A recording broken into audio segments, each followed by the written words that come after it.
सुप्रभात, नमस्ते बिहार। मैं हूं आपके साथ विभा उपाध्याय। और बिहार विधानसभा उपचुनाव का शोर जो है वो आज थम जाएगा और दोनों गठबंधनों ने इसे लेकर जोर लगाया हुआ है। दोनों गठबंधनों का अपना अपना जीत का दावा भी है और 3 नवंबर की वो तारीख है जब वोटिंग होगी। मोकामा और गोपालगंज में मतदान किया जाएगा और चिराग से सियासी माहौल और ज्यादा गर्मा चुका है।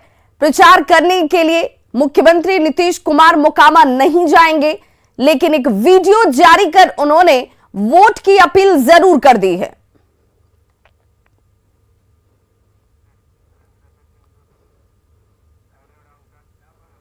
तो मुख्यमंत्री नीतीश कुमार पेट में चोट की वजह से प्रचार के लिए नहीं जा रहे हैं। वीडियो मैसेज के जरिए सीएम ने अपना संदेश भेजा है।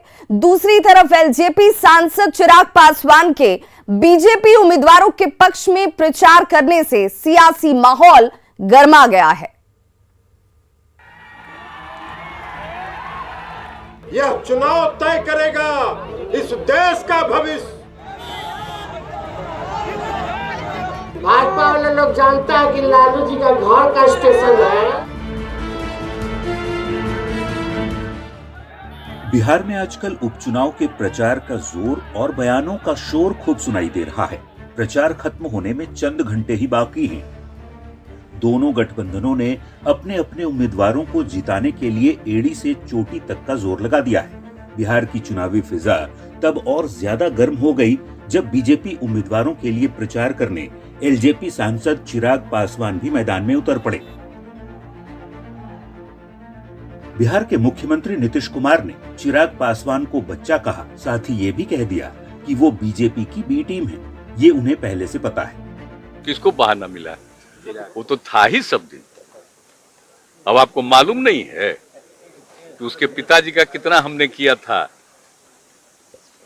सम्मान ही नहीं दिया था, उनका हमने समर्थन किया था। शुरुआती दौर की बात है।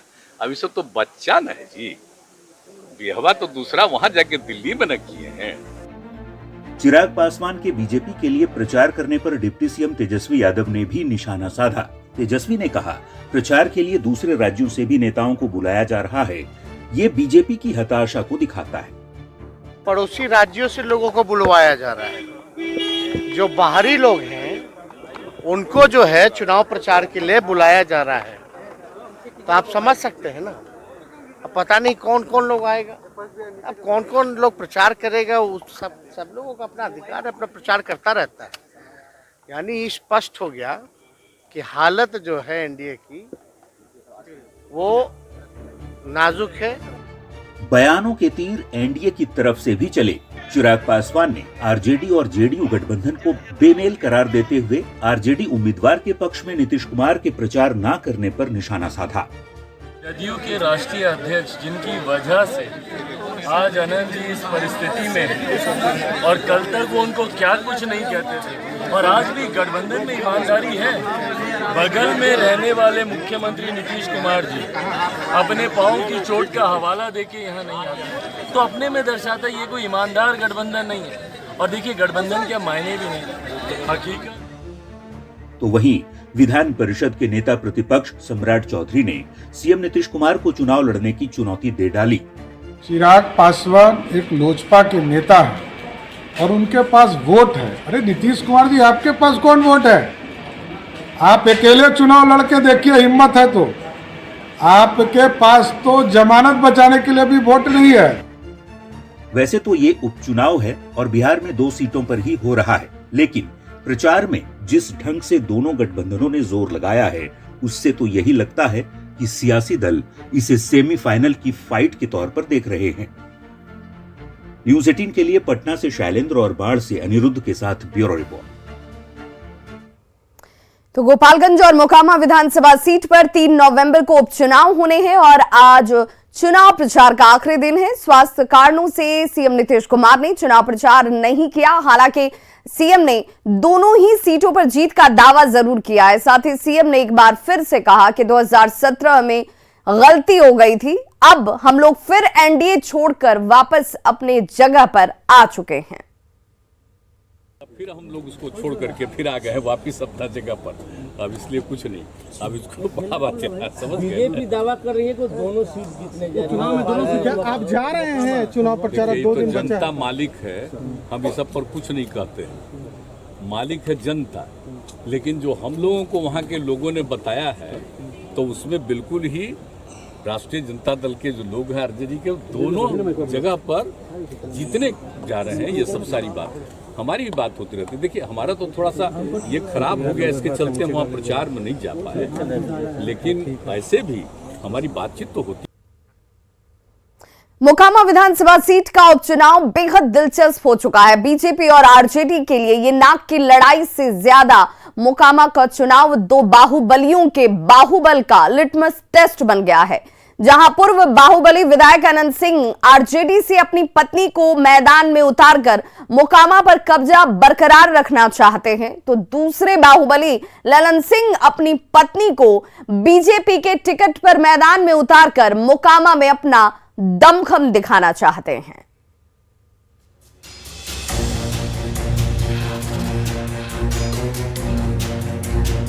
फैक्ट्री से निकलते धुएं और कामगारों की चहलकदमी से चहचहाने वाला बिहार का मोकामा। सूता फैक्ट्री से लेकर बाटा तक की फैक्ट्री मोकामा की कभी शान हुआ करती थी। कभी मोकामा को लोग औद्योगिक इलाके के रूप में जानते थे, लेकिन AK-47 से निकली गोलियों की तड़तड़ाहट और बाहुबलियों की अदावत ने मोकामा की पहचान ही बदल डाली। अब मोकामा को अनंत सिंह, सूरजभान सिंह, ललन सिंह और संजय सिंह जैसे बाहुबलियों के नाम से जाना जाता है। बिहार का मोकामा एक बार फिर सुर्खियों में है। वजह है मोकामा सीट पर हो रहा विधानसभा का उपचुनाव।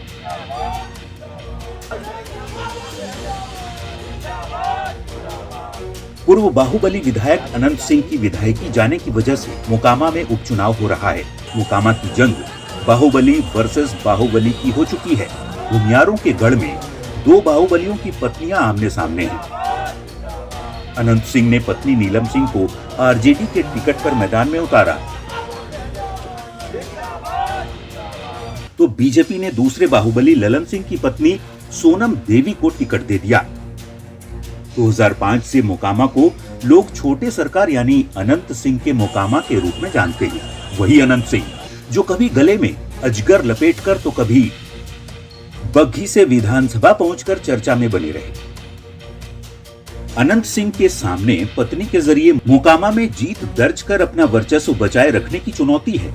दूसरी तरफ ललन सिंह पत्नी सोनम देवी को चुनाव में जिताकर मोकामा पर अपना वर्चस्व कायम करना चाहते हैं।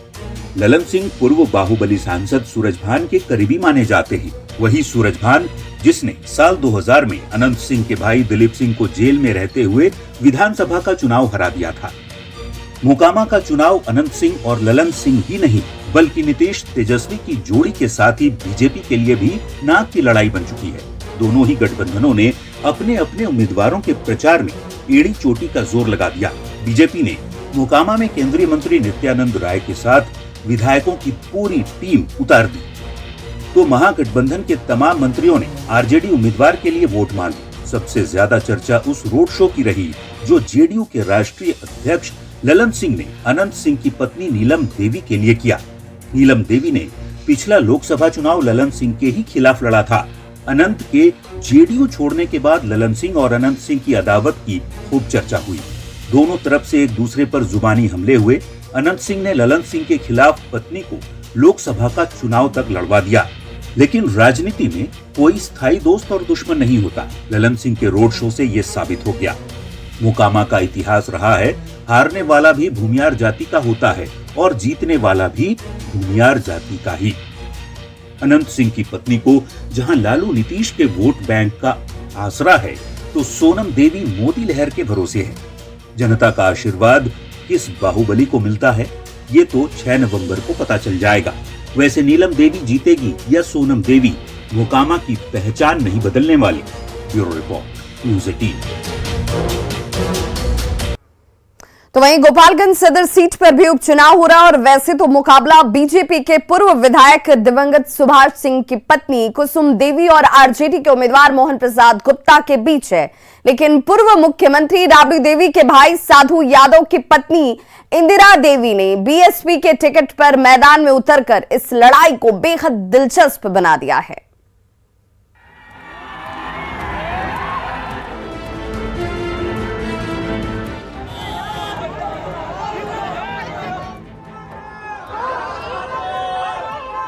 गन्ने की मदहोश कर देने वाली मिठास के लिए जाना जाता है बिहार का गोपालगंज।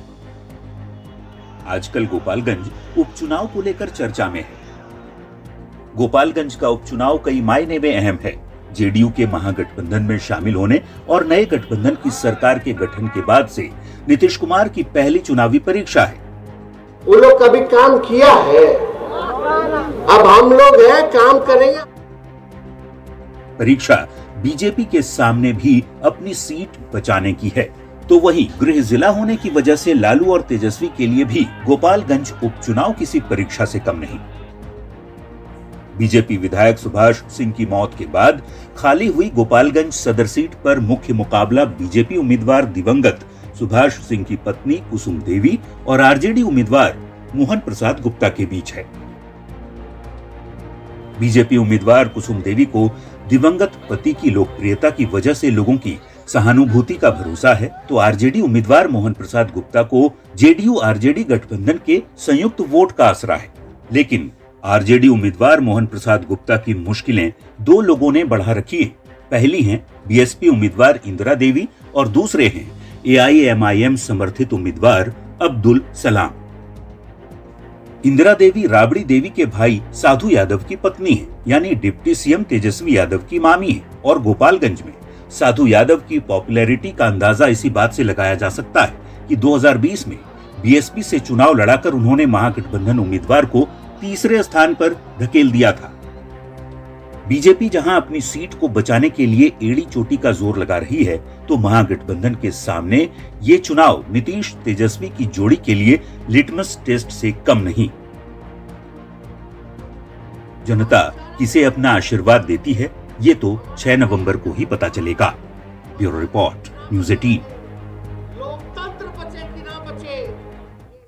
तो गोपालगंज के आरजेडी उम्मीदवार के खिलाफ बीजेपी हाई कोर्ट जाएगी। बिहार बीजेपी के अध्यक्ष संजय जायसवाल ने गोपालगंज से महागठबंधन के प्रत्याशी मोहन प्रसाद गुप्ता पर शराब की स्मगलिंग का आरोप लगाया है। साथ ही झारखंड में शराब घोटाले में केस दर्ज होने का भी दावा किया गया। संजय जायसवाल आज मोहन प्रसाद गुप्ता का नामांकन रद्द करने के लिए हाईकोर्ट में याचिका दायर करेंगे। हाईकोर्ट में रिट डालने जा रहे हैं। उम्मीदवार ने जानबूझ के जो शराब बेचने का और शराब का घोटाले का जो उनका एक्साइज का गड़बड़ी के कारण सरकार के द्वारा, झारखंड सरकार के द्वारा जो केस हुआ था, उसकी सारी प्रतिलिपि हम लोग निकाल चुके हैं। क्योंकि हाईकोर्ट बंद था, इसलिए हम के खिलाफ रिट करेंगे कि इनके नामांकन को रद्द किया जाए। क्योंकि चुनाव प्रक्रिया अभी पूरी नहीं हुई है और चुनाव से पहले हम सभी सबूत सर्टिफाइड कॉपी के साथ दे रहे हैं। यह शराब का स्मगलिंग में पकड़ाए हैं, शराब के एक्साइज घोटाले में पकड़ाए हैं। और एक्साइज घोटाला क्यों कर रहे थे झारखंड में? क्योंकि वह बिहार में उनको शराब सप्लाई करना था, क्योंकि झारखंड में तो वो ऑलरेडी डीलर थे। गोपालगंज में आरजेडी उम्मीदवार के खिलाफ बीजेपी हाईकोर्ट में याचिका दायर करेगी, जिसे लेकर भी सीएम नीतीश कुमार ने बीजेपी पर तंज कसा है। सीएम ने कहा कि बीजेपी की हालत खराब हो चुकी है।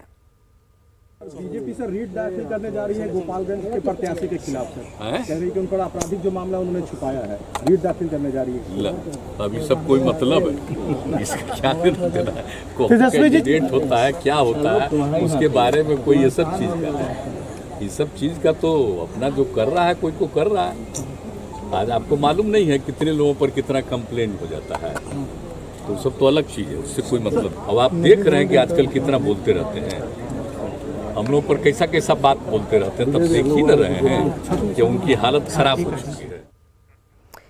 गोपालगंज विधानसभा उपचुनाव के प्रचार में पहुंचे बिहार सरकार के उद्योग मंत्री समीर कुमार महासेठ ने कहा कि बीजेपी हमेशा कंफ्यूजन की राजनीति करती है। गुजरात के मोरबी में हुए हादसे का जिक्र करते हुए उन्होंने कहा कि उपचुनाव में इसकी चर्चा क्यों नहीं की जा रही। उन्होंने कहा कि 140 से ज्यादा लोगों की मौत हो गई और फिर भी बीजेपी खामोश है। वहीं चिराग पासवान को चुनावी प्रचार में उतारने पर भी जोरदार हमला किया गया। भारतीय जनता पार्टी बेचारे गलत थोड़े ही है, हमेशा तो कंफ्यूजन की राजनीति करते हैं, है ना। अभी तो इतना दुरुस्त किया, तब तो मान लीजिए 100 आदमी से ज़्यादा मर गए, कहे नहीं चर्चा करते हैं। चिराग पासवान को उतारना जो हम लोग जो लगातार कर रहे थे 1:all वाला है, उसी के लिए आप समझ सकते हैं कि उनके पास भी अगर कोई है तो उनको उतारा जाएगा। बड़ी खबर झारखंड के लोहरदगा से, जहां बक्सीडीपा दुर्गा मंदिर में एक युवक की ओर से तोड़फोड़ की गई है। आरोपी युवक मंदिर के शिखर पर चढ़ गया और करीब 2 घंटे तक उत्पात मचाता रहा। इस दौरान मंदिर कैंपस में सैकड़ों की संख्या में लोग जुट गए।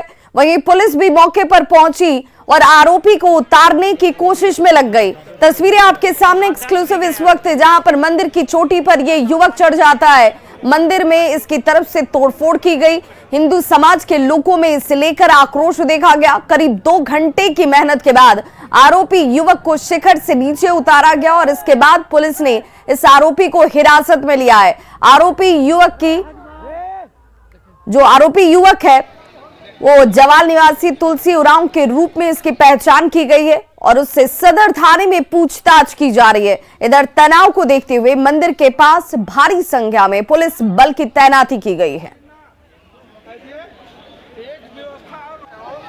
और संवाददाता आकाश साहू हमारे साथ इस वक्त ज्यादा जानकारी के साथ लोहरदगा से फोन लाइन पर जुड़ चुके हैं। आकाश, क्या जानकारी मिल रही है? ये युवक क्या मानसिक तौर पर कमजोर है? क्या वजह रही कि ये मंदिर के शिखर पर पहुंच गया?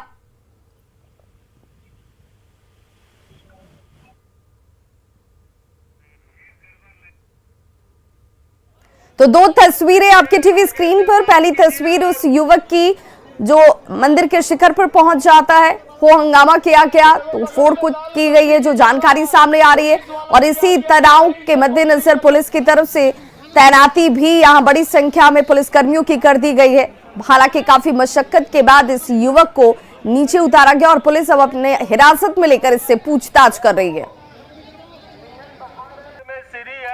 और आकाश हमारे साथ इस वक्त ज्यादा जानकारी के साथ वो लाइन पर जुड़ चुके हैं। आकाश, पूछताछ में पुलिस क्या जानकारी निकाल पाई? ये युवक आखिर क्या वजह रही कि मंदिर के शिखर पर पहुंच जाता है? जी, पुलिस द्वारा रात से ही युवक को हिरासत में लेकर पूछताछ की गई है, जिसमें उनका पहचान सामने आई है। जिले के ही जवाल निवासी तुलसी उरांव के रूप में उसकी पहचान हुई है और किस मंशा से वह मंदिर में गया, अभी पुलिस इस पर कुछ फिलहाल कह नहीं रही है। और अभी पुलिस का ही कहना है, प्रशासन, जिला प्रशासन मामले को शांत कराने में लगी हुई, चूंकि मंदिर का मामला था। रात में इस तरह से हथौड़ा लेकर मंदिर के ऊपर चढ़ जाना और तोड़फोड़ करने से हिंदू समाज में खासा आक्रोश है और पुलिस बल की भी रात से ही तैनाती की गई है। जिला प्रशासन मामले को शांत कराने में लगी हुई है और फिलहाल युवक से पूछताछ की जा रही है। आकाश, क्या इस वक्त इलाके में स्थिति सामान्य है? जी, इलाके में स्थिति कहा जाए तो मंदिर प्रांगण के आसपास लोगों की भीड़ है, लेकिन मामले को तनाव से मुक्त कराया गया है और मंदिर की अब शुद्धिकरण के लिए लोग जुट रहे हैं। चलिए, बहुत बहुत शुक्रिया आकाश इस तमाम जानकारी के लिए आपका। तो 2 तस्वीरें आपके टीवी स्क्रीन पर, जहां पर अफरा तफरी का माहौल देखा गया। हालांकि कल रात से ही लगातार इस युवक से पूछताछ की जा रही है, लेकिन इस तरह की घटना के पीछे इस युवक की मंशा क्या थी, ये अब तक पुलिस की तरफ से खुलासा नहीं किया गया है। एसएसबी जवानों और तस्करों के बीच हिंसक झड़प पर एक जवान घायल हो गया। एसएसबी जवानों की कार्रवाई से नाराज तस्करों और ग्रामीणों ने टोली बनाकर जवानों पर ही हमला शुरू कर दिया, जिसके बाद जवाबी कार्रवाई की गई और काफी देर तक इलाका रण क्षेत्र में तब्दील नजर आया।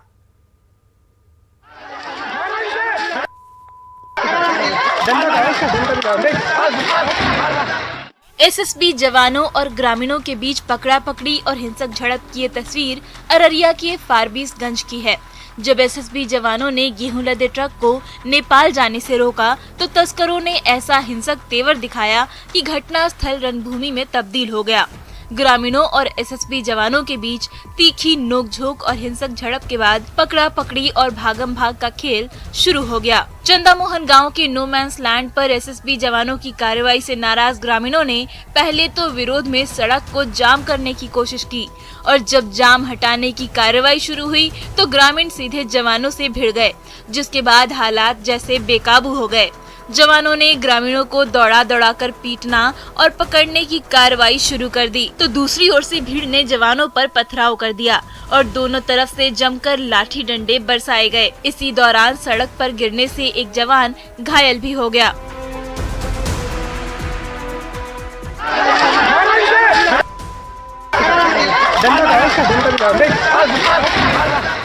कुर्साकांड प्रखंड के इलाके से तस्कर एसएसबी जवानों की आंखों में धूल झोंककर अवैध सामानों की तस्करी करते हैं। इसी दौरान एसएसबी 56 बटालियन की टीम ने जब 2 ट्रैक्टर पर लदे 11 क्विंटल गेहूं को नेपाल जाने से रोक दिया तो नजदीकी लोगों ने जत्था बनाकर जवानों पर हमला कर दिया और हालात इतने हिंसक हो गए कि एसएसबी के 3 कैंपों से भारी संख्या में जवानों को बुलाने की नौबत आ गई, जिसके बाद एसएसबी जवानों ने चुन चुनकर आरोपियों को गाड़ी में ठूंसना शुरू किया। हालांकि इस दौरान ट्रैक्टर का ड्राइवर फरार हो गया, लेकिन गेहूं के मालिक एमडी मुराज को हिरासत में लिया गया है और अब आगे की कानूनी कार्रवाई की जा रही है। सतीश कुमार मिश्रा, न्यूज़ 18 अररिया। और बड़ी खबर इस वक्त अरवल से आ रही है, जहां पर एम्बुलेंस और बाइक के बीच जोरदार टक्कर हो गई है, जिसमें एक शख्स की मौत हो गई और 3 लोग जख्मी बताए जा रहे हैं। एम्बुलेंस और बाइक के बीच में ये टक्कर हुई है, एक शख्स की मौत हुई है, 3 लोग जख्मी हो गए हैं। बद्रीगढ़ मोड़ के पास की ये घटना है।